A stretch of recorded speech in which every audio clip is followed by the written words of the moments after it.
और पूरे देश में सनातन धर्म की एक नई चेतना की अलग जगह रहे वृंदावन में आनंदम धाम के संस्थापक सद्गुरु रितेश्वर महाराज ने देश के सर्वगीण और समृद्धशाली विकास के लिए सनातन संस्कृति अपनाने पर जोर दिया है। वहीं मौके पर हर खबर के संवाददाता आनंद सिंह ने रितेश्वर महाराज से खास बातचीत की। क्या कुछ कहा सद्गुरु महाराज ने, आइए आपको सुनवाते हैं। बात करेंगे श्री आनंदम धाम के सतगुरु श्री रितेश्वर महाराज जी से और उनसे जानेंगे कि राजनीतिक मुद्दे पे एक बार हम बात कर चुके हैं। उनसे जानेंगे कि समाज में जो लोगों के मन में सवाल उठते हैं उन सवालों के क्वेश्चन आज हम उनसे पूछेंगे और जानेंगे उसके जवाब।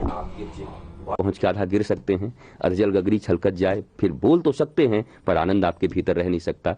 सबसे पहला जो स्टेप है, आप एक कुशल गुरु का चुनाव करें, ढूंढें, रोएं उनके लिए, आर्त पुकार करेंगे तो परमात्मा आपको एक कुशल गुरु आपके जीवन में दे देंगे।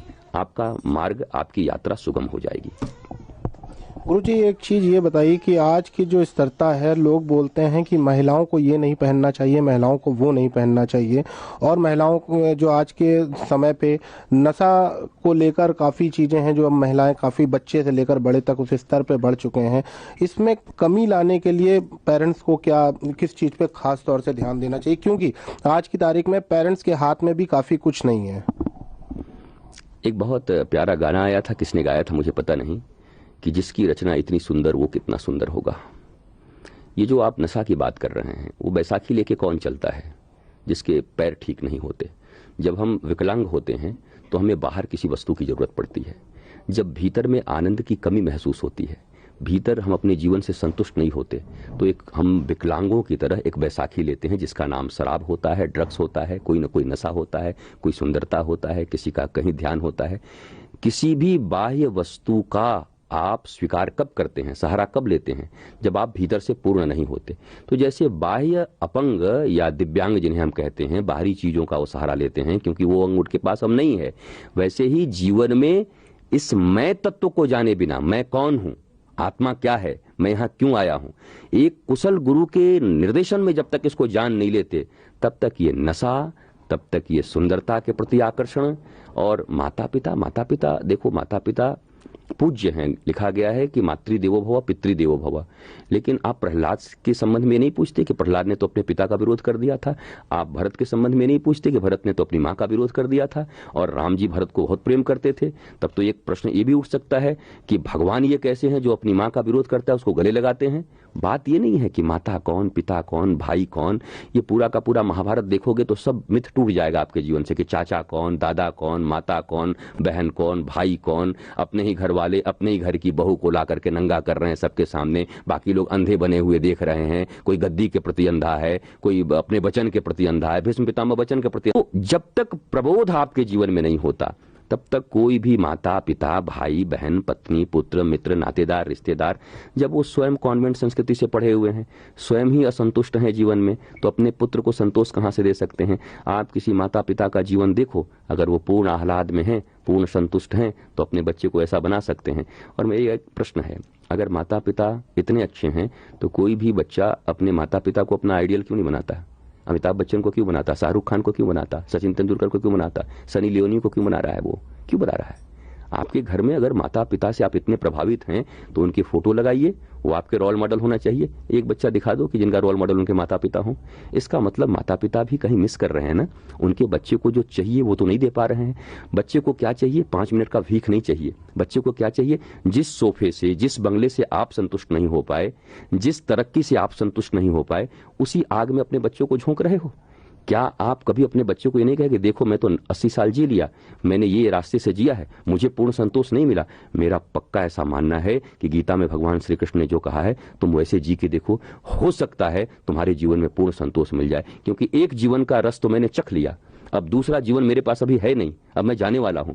मैं चाहता हूं तुम भगवान के पथ पर चलकर, ईश्वर के पथ पर चलकर, आत्मज्ञान के पथ पर चलकर, भले ही तुम्हारे पास कुछ न होगा सुदामा की तरह, लेकिन तुम बम बम करते रहोगे आनंद में। सुदामा के पास बहुत संपत्ति नहीं थी, वह मौज में रहते थे, हरे कृष्ण करते रहते थे। 4 मुट्ठी चावल लेकर गए और भगवान देने के लिए कुछ कहते तो लेने को भी राजी नहीं होते थे। मुझे लगता है आत्मज्ञान बहुत जरूरी है। मैं बेसिक चीज आपको बता रहा हूं हु एम आई, इसके बिना किसी भी समस्या का समाधान नहीं होगा। न कोई प्रधानमंत्री कर सकते हैं, न कोई मुख्यमंत्री कर सकते हैं, न कोई राष्ट्रपति कर सकता है, न कोई बाबा ही कर सकता है।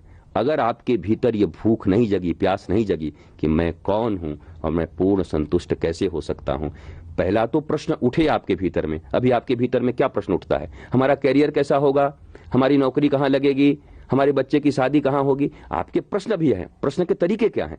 आपने कभी पूछा, हे महापुरुष, हे गुरुदेव भगवान, मैं अपने जीवन में पूर्ण संतुष्ट और पूर्ण आनंदित कैसे रह सकता हूं? क्या आप मेरा मार्गदर्शन करेंगे प्रभु?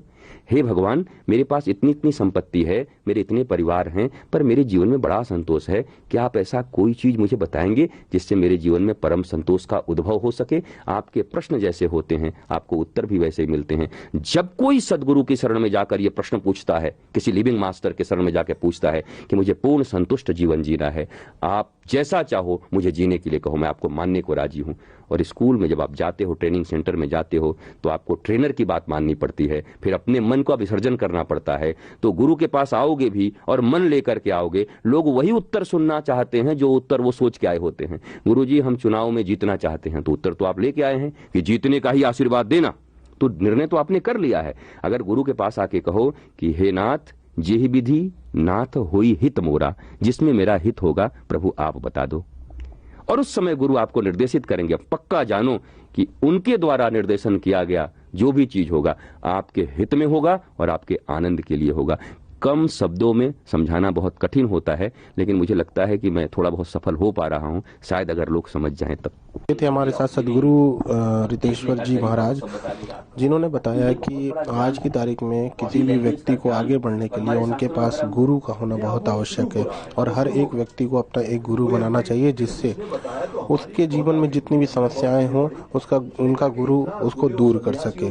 और गुरु के रहने से काफ़ी चीज़ें आदमी के मन के जो भ्रम होते हैं वो दूर होते हैं। तो सत्यता है, गुरु का होना बहुत आवश्यक है। कैमरामैन साकेत के साथ आनंद सिंह,